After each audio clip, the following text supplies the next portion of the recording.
tea is fantastic. بالکل very fantastic. وہ ہمیشہ ہاتھ ملاتی ہیں, گلے لگاتی ہیں, بہت پیار کرتی ہیں افطاروں سے. سب سے عجیب و غریب بات ہے کہ جو شخص لیڈ کرتا ہے وہ جاہل ہے. لوگوں کو روزگار دینا ہے, یہی سولوشن ہے. اس کے علاوہ کوئی سیکنڈ تھرڈ فورتھ آپشن نہیں ہے.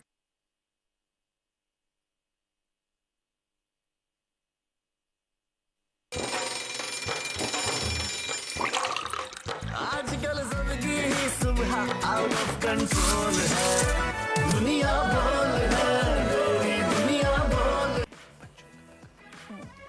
السلام علیکم ناظرین, پروگرام میں آپ کو خوش آمدید کہیں گے. صبح بخیر, ویلکم ٹو دنیا بول ہے. میں ہوں آپ کی میزبان سہرش زہیب اور میں ہوں مدثر اقبال. صبح چائے بڑی ضروری ہے کیونکہ آج ہے 27 فروری اور ٹیز فینٹاسٹک. بالکل ویری فینٹاسٹک. تو جناب چائے کا ہونا بہت زیادہ ضروری ہے. ابھی نندن کی یاد آج سبھی کو یقینی طور پر آئے گی کیونکہ وہ ایک ایسا واقعہ تھا جو میرا خیال ہے کہ سب کے ذہنوں میں نقش ہو چکا, کبھی بھولے گا. سب کو آئے نہ آئے, ابھی نندن کو ضرور آئے گی, اور بھارتی ایئر فورس کو ضرور یاد رہے گی یہ چائے بھی.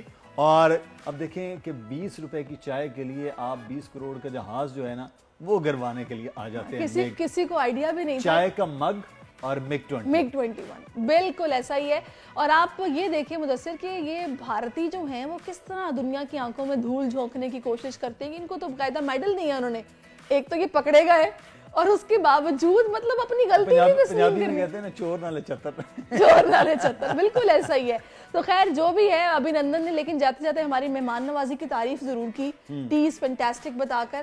تو میں بھی وہاں جا کر اس پر ان کو کافی کچھ مہنگا بھی پڑا ہو یہ اسٹیٹمنٹ, کیونکہ ظاہر ہے پوچھنے والوں نے اندر خانے پوچھا تو ہوگا کہ بھائی یہ تم کیا بول کے آئے ہو.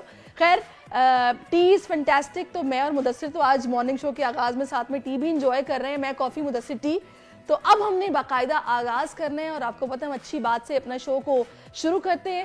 تو بات کچھ اس طرح سے ہے کہ مدد کریں اور بلا معاوضہ کریں.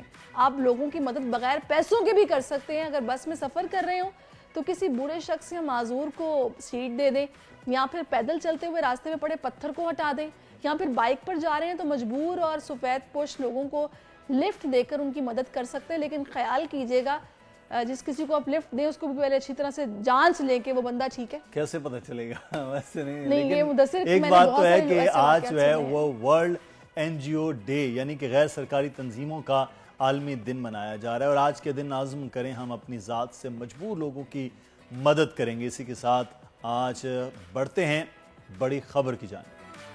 پنجاب میں تاریخ رقم پہلی بار وزارت اعلیٰ کے منصب کے لیے خاتون کا انتخاب. وزیر اعلیٰ مریم نواز کے زیر نگرانی صوبے میں نئے دور کا آغاز ہونے جا رہا ہے.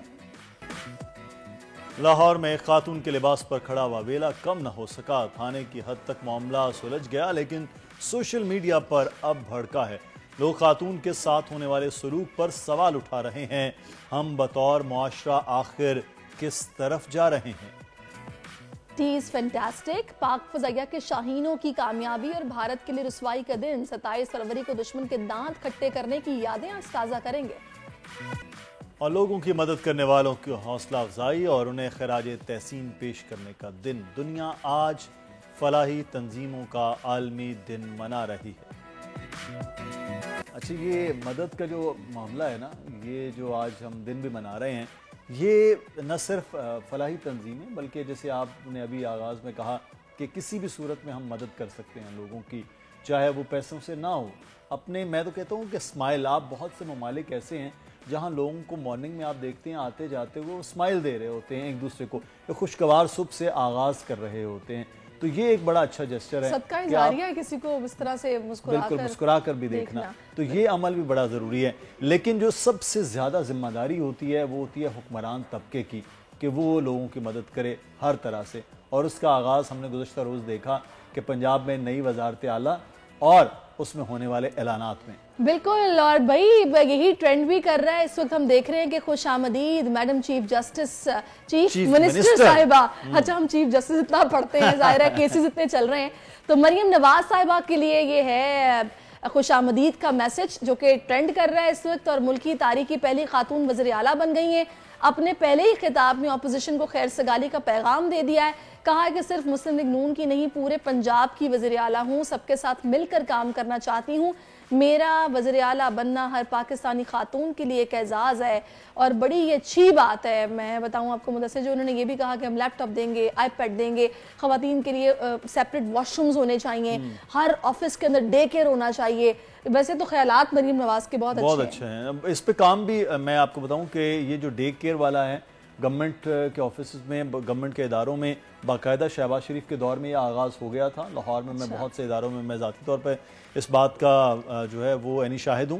لیکن ایک چیز جو ہے وہ یہاں پر ہے کہ اس وقت پاکستان میں معاشی طور پر صورتحال خاصی دگرگوں ہے, اور اس سچویشن میں مریم نواز جب وزیر اعلیٰ بنی ہیں, سب سے بڑا صوبہ ہے, تو وہ کیسے چلے گی. ایک اور ٹرینڈ ہے وہ یہ ہے عظمیٰ کاردار کے حوالے سے کہ عظمیٰ کاردار کے ساتھ آنے والا جو سلوک ہے, یہ دیکھیے یہ فوٹیج جس میں وہ ان سے گلے مل رہی ہیں اور مریم نواز نے انہیں باقاعدہ ہاتھ ان کا جو ہے اس پر تنقید کا نشانہ مریم نواز کو کافی بنایا گیا. لیکن میں ٹو بی ویری آنیسٹ آپ کو بتاؤں کہ وہ لوگ جن کو ذرا تھوڑا سا اپنے کپڑوں سے خاص محبت ہوتی ہے نا, یہ شاید ایک کہتے ہیں نا غیر ارادی یہ ایک ریئیکشن ہے کہ جب پتا ہو کہ کسی کے ہاتھ چکنے ہیں یا پہ گریسی ہیں تو آپ فوراً سے ایک دم ہاتھ ہٹاتے ہیں, اور ظاہر ہے آپ کے دماغ میں اس وقت یہ چل رہا ہوگا کہ بھی اتنا ہال ہے. میں ویسے اس حق میں ہوں کہ مریم نواز نے بالکل ٹھیک کیا, ٹھیک ہے, میں بھی یہ کہہ رہی ہوں, میں بھی یہ کہہ رہی ہوں بالکل ٹھیک کیا ہے, کیونکہ آپ کو معلوم ہے کہ آپ کیا کر رہے ہیں, آپ حلوہ پوریاں کھا رہے ہیں,